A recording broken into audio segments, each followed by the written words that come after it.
Chapter 2 The Ancient Treasure House. "This wasn't a garden," said Susan presently. "It was a castle, and this must have been the courtyard." "I see what you mean," said Peter. "Yes, that is the remains of a tower. And there is what used to be a flight of steps going up to the top of the walls. And look at those other steps, the broad, shallow ones, going up to that doorway. It must have been the door into the great hall." "Ages ago, by the look of it," said Edmund. "Yes, ages ago," said Peter. "I wish we could find out who the people were that lived in this castle, and how long ago." "It gives me a queer feeling," said Lucy. "Does it, Lou?" said Peter, turning and looking hard at her. "Because it does the same to me. It is the queerest thing that has happened this queer day. I wonder where we are, and what it all means." While they were talking, they had crossed the courtyard and gone through the other doorway into what had once been the hall. This was now very like the courtyard, for the roof had long since disappeared, and it was merely another space of grass and daisies, except that it was shorter and narrower, and the walls were higher. Across the far end there was a kind of terrace about 3 feet higher than the rest. "I wonder, was it really the hall?" said Susan. "What is that terrace kind of thing?" "Why, you silly," said Peter, who had become strangely excited. "Don't you see, that was the dais where the high table was, where the king and the great lords sat. Anyone would think you had forgotten that we ourselves were once kings and queens that we ourselves were once kings and queens, and sat on a dais just like that, in our great hall." "In our castle of Cair Paravel," continued Susan in a dreamy and rather sing-song voice. "At the mouth of the great river of Narnia. How could I forget?" "How it all comes back," said Lucy. "We could pretend we were in Cair Paravel now. This hall must have been very like the great hall we feasted in." "But unfortunately without the feast," said Edmund. "It's getting late, you know. Look how long the shadows are, and have you noticed that it isn't so hot?" "We shall need a campfire if we've got to spend the night here," said Peter. "I've got matches. Let's go and see if we can collect some dry wood." Everyone saw the sense of this, and for the next half-hour they were busy. The orchard through which they had first come into the ruins turned out not to be a good place for firewood. They tried the other side of the castle, passing out of the hall by a little side door into a maze of stony humps and hollows which must once have been passages and smaller rooms, but was now all nettles and wild roses. Beyond this they found a wide gap in the castle wall, and stepped through it into a wood of darker and bigger trees, where they found dead branches and rotten wood and sticks and dry leaves and fir cones in plenty. They went to and fro with bundles until they had a good pile on the dais. At the 5th journey they found the well, just outside the hall, hidden in weeds, but clean and fresh and deep when they had cleared these away. The remains of a stone pavement ran halfway round it.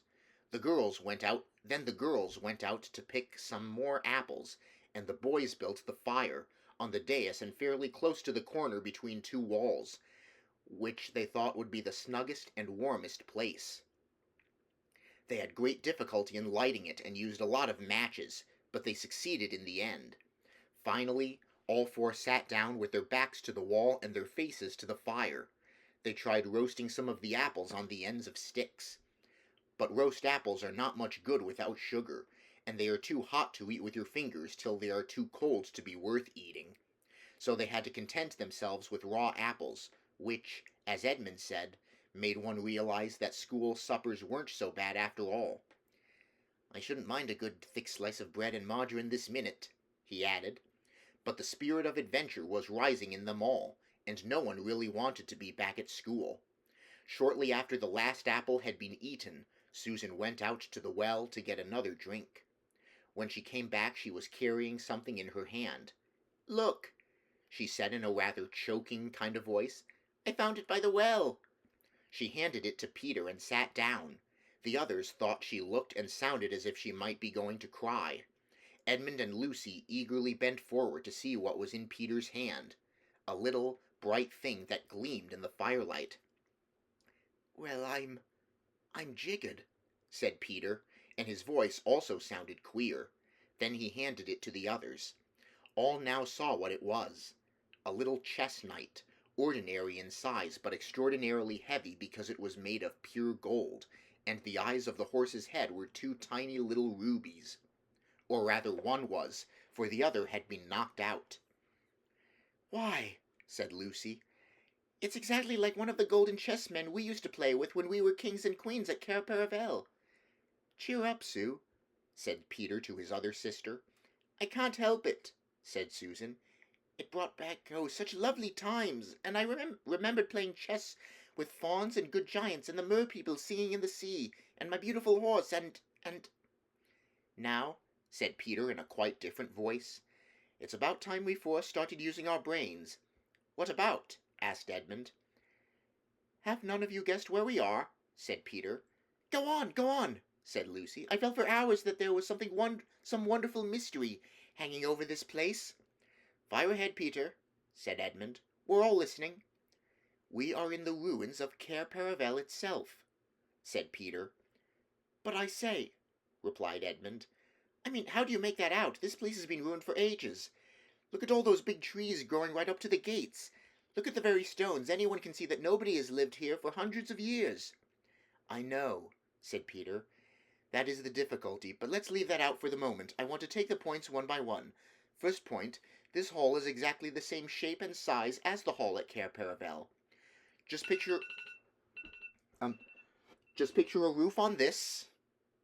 Just picture a roof on this, and a colored pavement instead of grass, and tapestries on the walls, and you get our royal banqueting hall."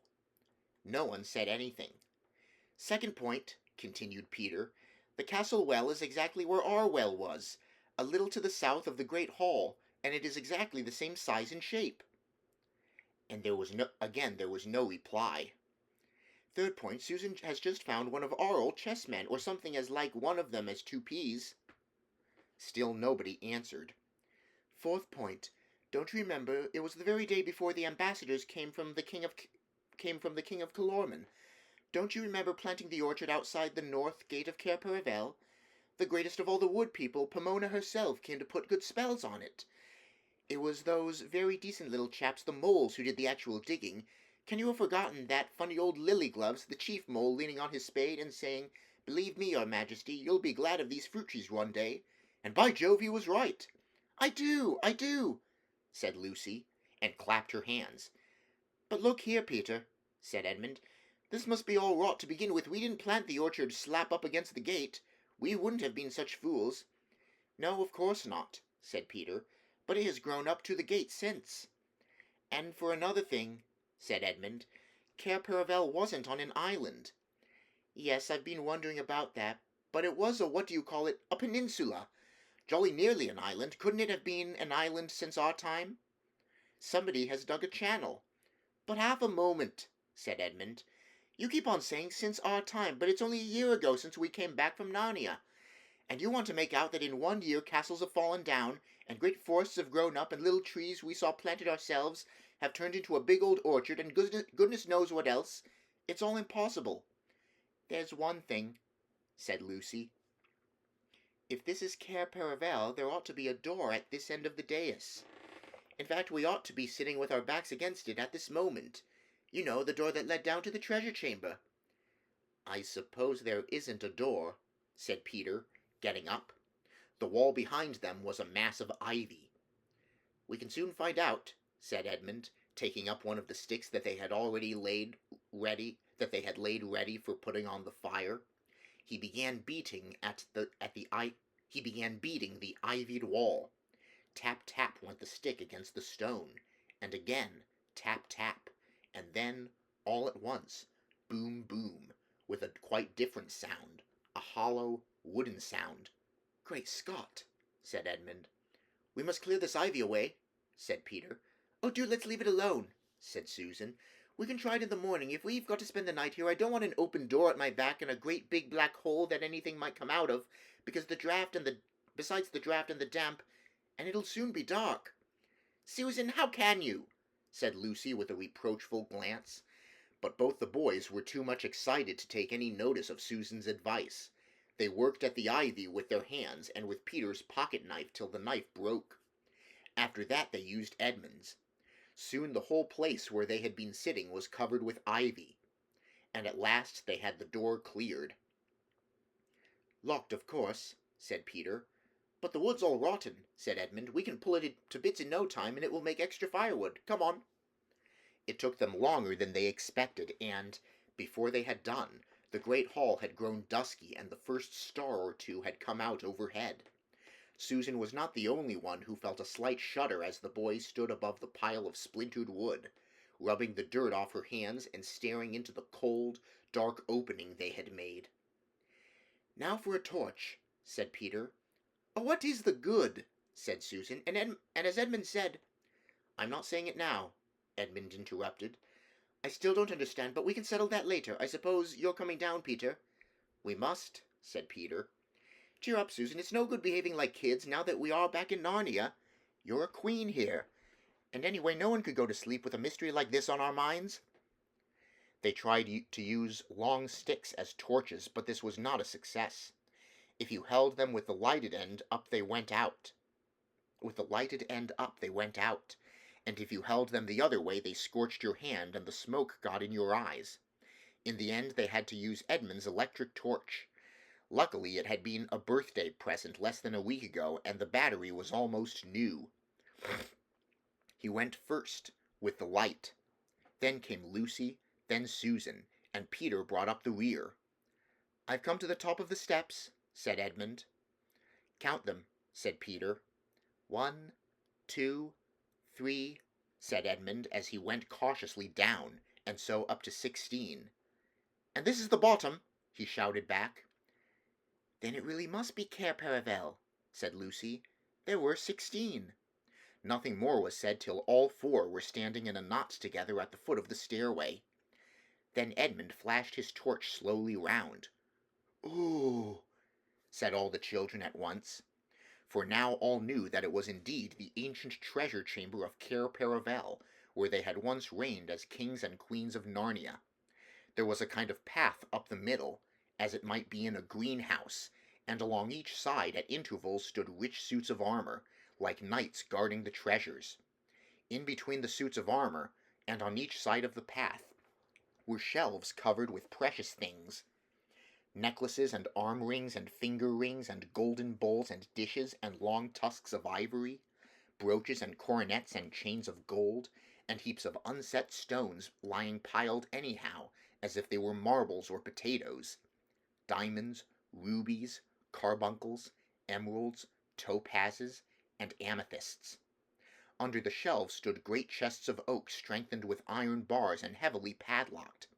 And it was bitterly cold, and so still that they could hear themselves breathing, and the treasures were so covered with dust that unless they had realized where they were and remembered most of the things, they would hardly have known they were treasures. There was something sad and a little frightening about the place, because it all seemed so forsaken and long ago. That was why nobody said anything for at least a minute. Then, of course, they began walking about and picking things up to look at. It was like meeting very old friends. If you had been there, you would have heard them saying things like, "Oh, look, our coronation rings. Do you remember first wearing this? Why, this is the little brooch we all thought was lost. I say, isn't that the armor you wore in the great tournament in the Lone Islands? Do you remember the dwarf making that for me? Do you remember drinking out of that horn? Do you remember? Do you remember?" But suddenly Edmund said, "Look here, we mustn't waste the battery. Goodness knows how often we shall need it. Hadn't we better take what we want and get out again?" "We must take the gifts," said Peter. For long ago, at a Christmas in Narnia, he and Susan and Lucy had been given certain presents which they valued more than their whole kingdom. Edmund had had no gift because he was not with them at the time. This was his own fault, and you can read about it in the other book.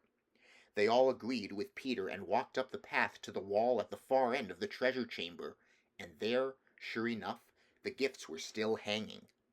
Lucy's was the smallest, for it was only a little bottle, but the bottle was made of diamond instead of glass, and it was still more than half full of the magical cordial which would heal almost every wound and every illness. Lucy said nothing and looked very solemn as she took her gift down from its place and slung the belt over her shoulder and once more felt the bottle at her side, where it used to hang in the old days. Susan's gift had been a bow and arrows and a horn. The bow was still there, and the ivory quiver full of well-feathered arrows, but "Oh, Susan," said Lucy, "where's the horn?" "Oh, bother, bother, bother," said Susan after she had thought for a moment. "I remember it now. I took it with me the last day of all. The day we went hunting the white stag. It must have got lost when we blundered back into that other place. England, I mean." Edmund whistled. It was indeed a shattering loss, for this was an enchanted horn, and, whenever you blew it, help was certain to come to you, wherever you were. "Just the sort of thing that might come in handy in a place like this," said Edmund. "Never mind," said Susan, "I've still got the bow," and she took it. "Won't the string be perished, Sue?" said Peter. But whether by some magic in the air of the treasure chamber or not, the bow was still in working order. Archery and swimming were the things Susan was good at. In a moment she had bent the bow, and then she gave one little pluck to the string. It twanged, a chirruping twang that vibrated through the whole room, and that one small noise brought back the old days to the children's minds more than anything that had happened yet. All the battles and hunts and feasts came rushing into their heads together. Then she unstrung the bow again and slung the quiver at her side. Next, Peter took down his gift, the shield with the great red lion on it, and the royal sword. He blew and rapped them on the floor to get off the dust. He fitted the shield on his arm and slung the sword by his side. He was afraid at first that it might be rusty and stick to the sheath. But it was not so. With one swift motion he drew it and held it up, shining in the torchlight. "It is my sword Rinden," he said. "With it I killed the wolf." There was a new tone in his voice, and the others all felt that he really was Peter the High King again. Then, after a little pause, everyone remembered that they must save the battery. They climbed the stair again and made up a good fire and lay down close together for warmth. The ground was very hard and uncomfortable, but they fell asleep in the end.